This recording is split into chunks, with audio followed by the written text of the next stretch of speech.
This one's going to require a sip of water beforehand. I don't even know how to start this. This is the story. This is basically everything that maybe you've heard bits and pieces of in every other episode.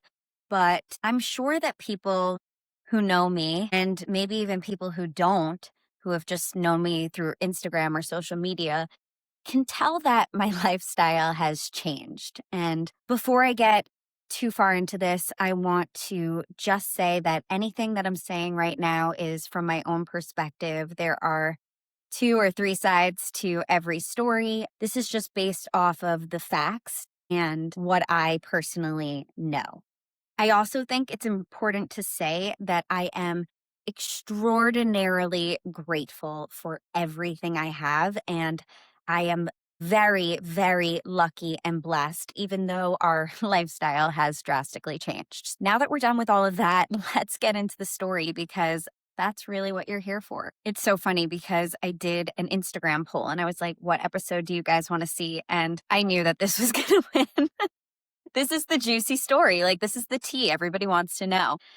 I'm going to start with when I met my first ex husband. I was 19 years old and he's 13 years older than me. So he was 33 at the time. And I was in college and he had just opened his restaurant, which is like a very nice burger shack, is what I would say it is. We used to call it his like giant lemonade stand because that's really what it was. And he and I built that together from the ground up, in that I was helping run the store. I was helping scooping ice cream. I was helping him emotionally.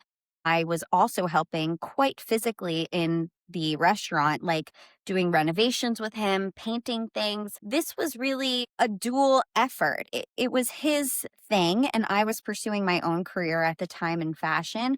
But it was something that we both had a lot of pride and invested a lot of ourselves into. And one of the things that I admired about him so much was that he was such a hard worker.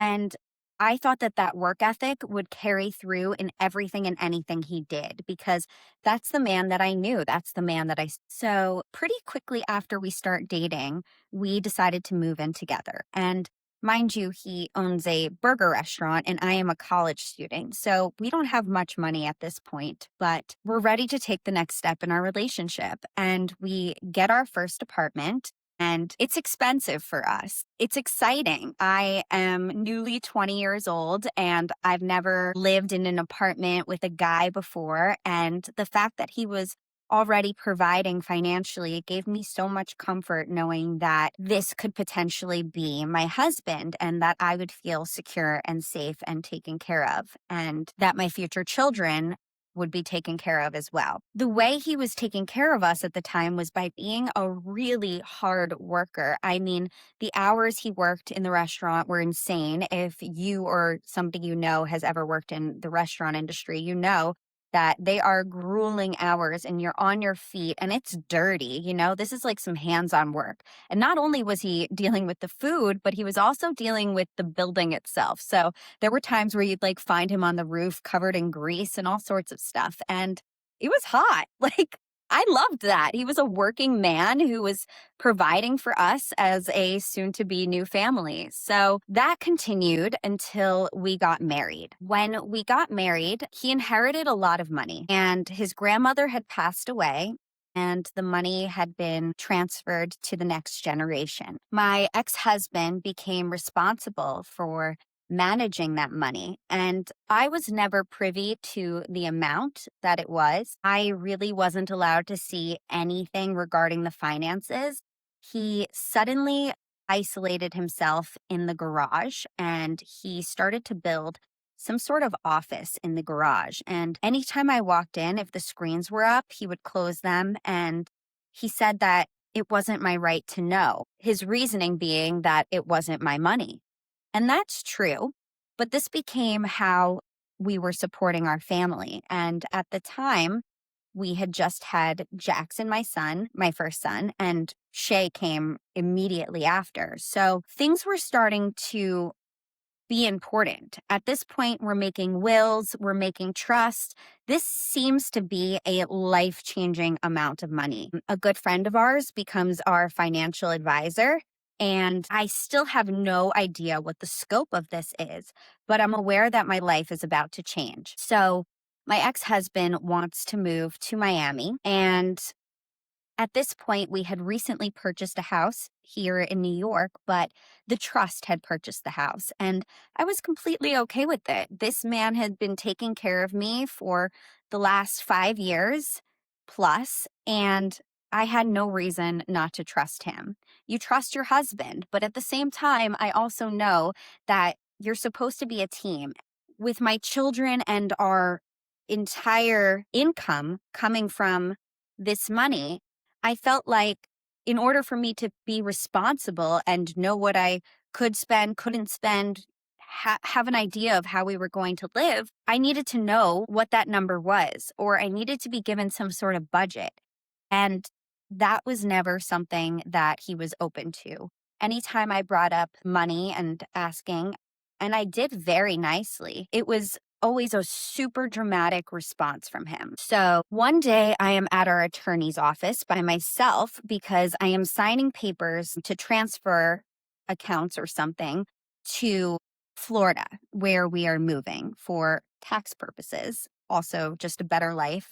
It was right after COVID, and we had the two young kids, and it seemed exciting that there was another possibility for us, and I was willing to explore it, but very hesitantly because I had never dreamed of raising my family in Miami Beach. I had only been to Miami on vacation, and while I had been there quite a few times, living somewhere and being on vacation are totally different things. So I wanted to make sure that I was trading my very comfortable life for something that was worth it. And while I was at the attorney's office, I signed all the paperwork, and the attorney looks at me and he goes, "Do you have any questions?" And I said, "Yeah, actually, I do. What did I just sign?" And he chuckles a little bit and he goes through it with me, and he explains that there is a trust where my children are the beneficiary, and because they're minors, oversee this. So my immediate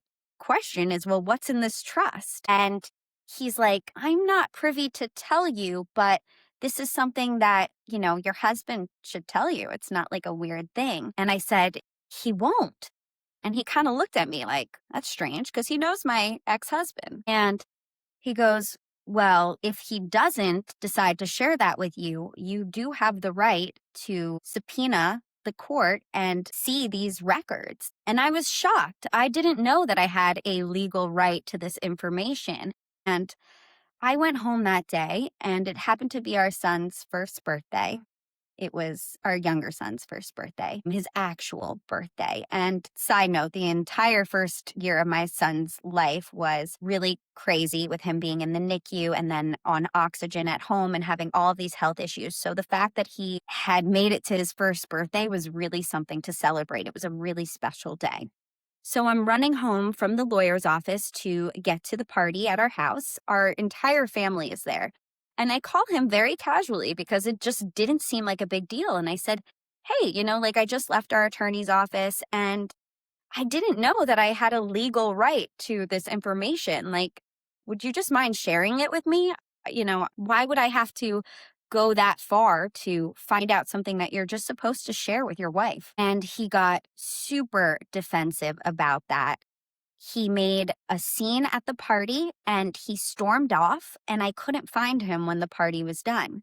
He had gone to his mom's house, left me with the kids, and he said he needed to take some time. And I'm like, take some time? I have two kids that are 1 year old at this point. Jackson hadn't turned 2 yet, and Shay just turned 1. How do you need time?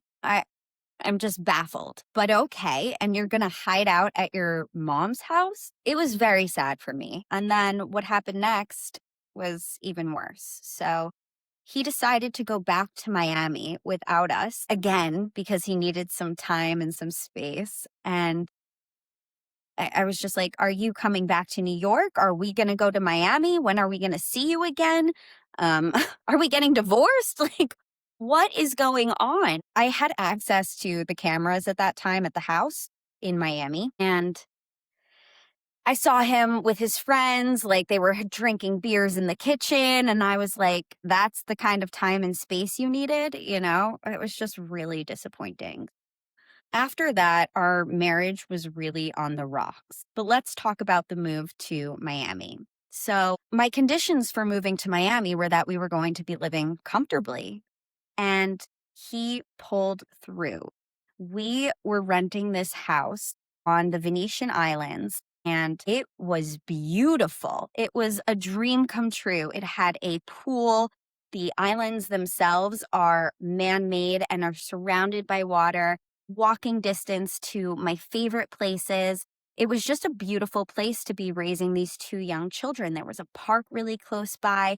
And I felt really lucky because at the time it was COVID and people were desperately trying to get to Florida. And these houses were getting these crazy offers where people were paying more than what the asking was in cash. And it was almost impossible to beat. But luckily, we were able to because we had those finances. And I was like, okay, life's pretty good right now. We are renting this amazing house in Miami, and we still have our house in New York at the time. I am buying nice new clothes because you kind of need a different new wardrobe when you move from New York to Miami. And I look great and I feel great. And I find out what hair salon to go to. The haircut is $400. It's insane, but like this is the norm now. And I'm living this Miami life. And I can see that our lifestyle is next level.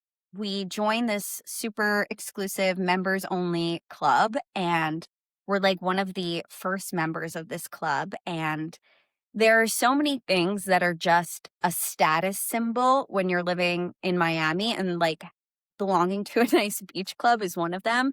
I was driving around a Model X with like the doors that go up. I was just like, wow, we are living the life. And I just felt so lucky, so blessed. My kids had private swimming lessons at the house, and they were going to the best school in the neighborhood. And it was a private school. And I felt like I was giving my kids all of the opportunities and all of the luxuries of life. He was spending money.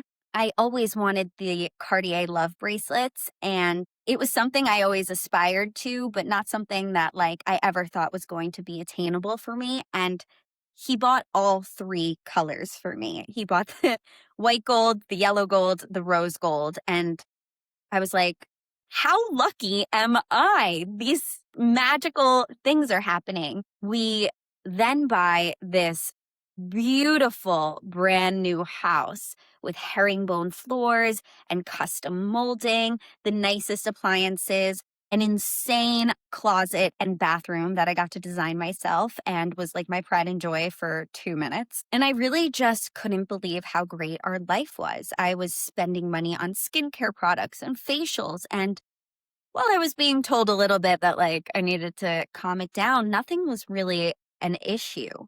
At this point, he seems to want to get into philanthropy. So this is like what you do if you have money. He's no longer working, and now he's going to find some sort of passion project in giving back. This is just par for the course at this point. So he starts collecting art, which is a very expensive hobby, and is starting a philanthropy. And I have no reason to believe that we are not financially set for life. At this point, I had been told by our financial advisor that not only are we good, not only are our kids good, but our grandchildren and great grandchildren should also be pretty good. And what more could you ask for? So I'm pretty confident that things are good, but he starts getting caught up in the lifestyle because when you have this kind of money, you start to mingle with people who also have that kind of money.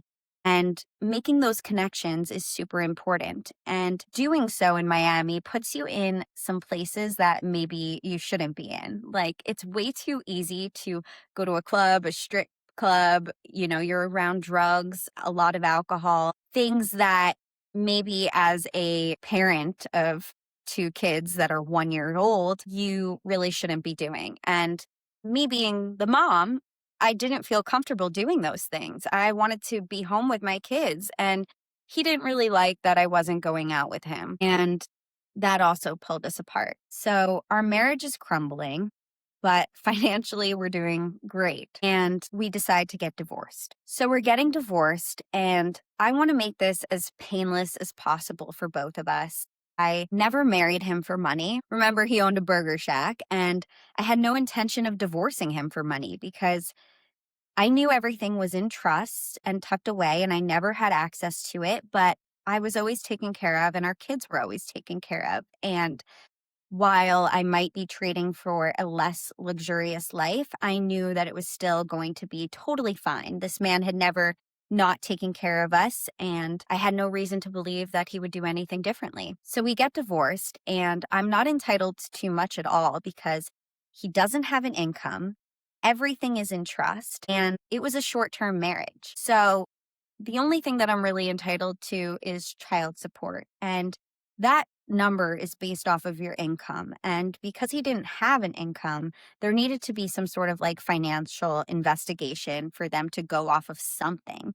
So they went off his American Express bill saying that this is the money he's spending, so this is what he can afford. And I got the shit end of the stick, but he said to me, can you sign this deal on paper and I'll do the right thing? And that was going to be our handshake deal. So what the deal was that I would get $3,000 a month for the two kids. So they would get $1,500 each. He would be paying for my rent in Miami, but only for 3 years.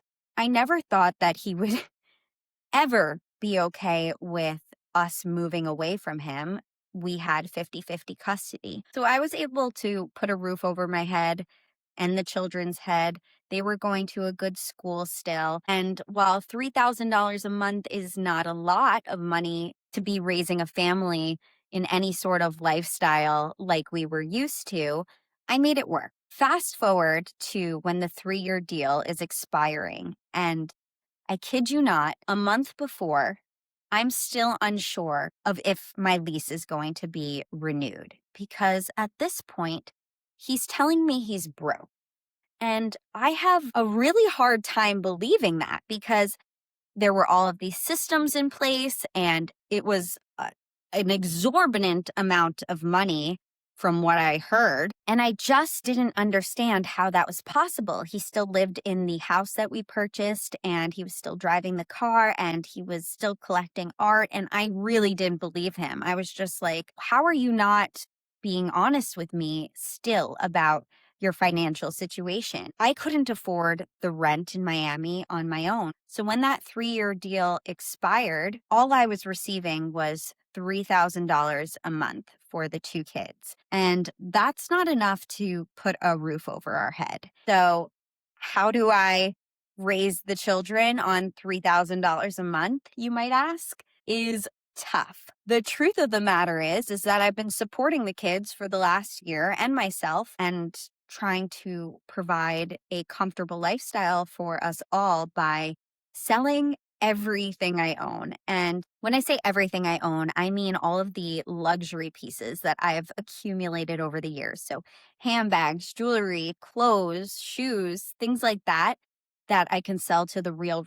And I make some supplemental money that way. And it's funny because people are like, "Oh, I don't need the physical things." And I get it. I don't either because I'm selling them. But I do have to say that that really came in handy because I was able to pay for us to live comfortably because I had these items. So that's where we are right now. And I am currently living in my parents' house, which is humbling to say the least. I am very, very, very lucky to have a roof over our head and heat. It's really funny that these are now the luxuries because I couldn't afford this off of $3,000 a month. Also was acclimating to moving to a new state, and I am a hustler. If you know me, I am always working. I have always had some sort of job, side hustle, whatever it is. I've been working since I was 15 years old. And now that I have children, I'm finding it really difficult to find a job. And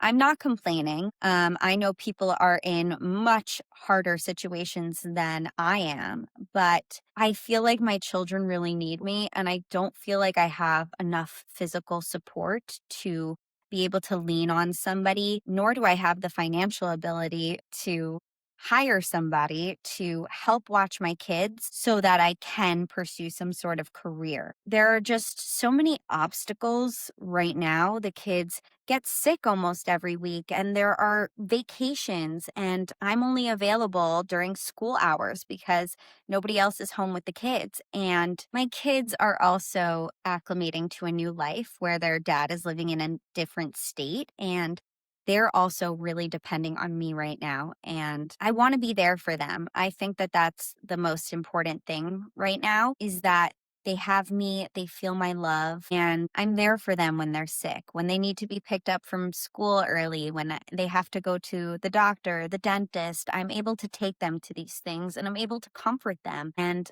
I think that with this new change in our life, moving to New York, they've really needed that. And that's not to say that I won't work in the future. I am absolutely interested in working. I love working, hence the podcast. I am able to work. This is work, you know. It is a lot of work. You might not realize how much work this is, but setting up the lighting and getting the shot right and editing and filming, it's a lot. I have to get presentable to film. Coming up with something to talk about every week. There's a lot that goes into this as well, and I do consider it a job. So, this is my job right now, but it's not giving me enough income to support my kids yet. So, if you want to help me out, please like, comment, subscribe, share, whatever. Get this podcast going because I share a lot of good stories and you're going to want to be in on it. I know people aren't super open about talking about this kind of stuff, like their personal finances, and I really see why. I wasn't comfortable talking about it for a while, really for the fact that I didn't believe it. I didn't think it was true. I didn't think that we were suddenly broke. I thought that he was just lying and hid the money or something and didn't want to support the kids. But we can just say that there are signs that he's actually telling the truth. So I have had to come to terms that this is my new reality. It's also super weird because I moved back to my hometown, and I know everybody here is very affluent and a little showy, and it's made me feel a little insecure at times that I look around and I drive through the neighborhoods that my friends used to live in, and now I know my mom friends live in. And it makes me feel behind and like I fucked up because I don't live in a house as nice as that.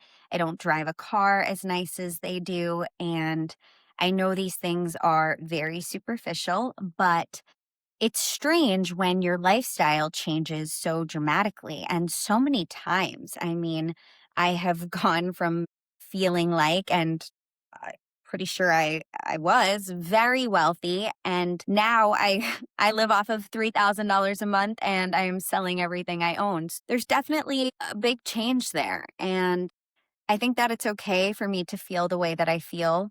I think that that's justified. Like I said, I am super grateful for everything that we do have, and I'm kind of humbled and glad that I'm able to raise my kids in a more humbling environment. It's funny because they really do notice the change in the lifestyle. So everything in Miami is shiny and new and new construction. And when we moved here, they were like, Mom, the floors are wood and they creak and there are cracks. And that's just kind of like the charm of living in an older house. But when you're living in a condo in Miami, you don't really realize that. And I'm super grateful for all of the luxuries that I did get to experience. And I'm grateful for this humbling new beginning. I'm not sure what I'm going to do next, but I am super focused on trying to provide in some way for my children. Now that I'm very sure it's going to all fall on me,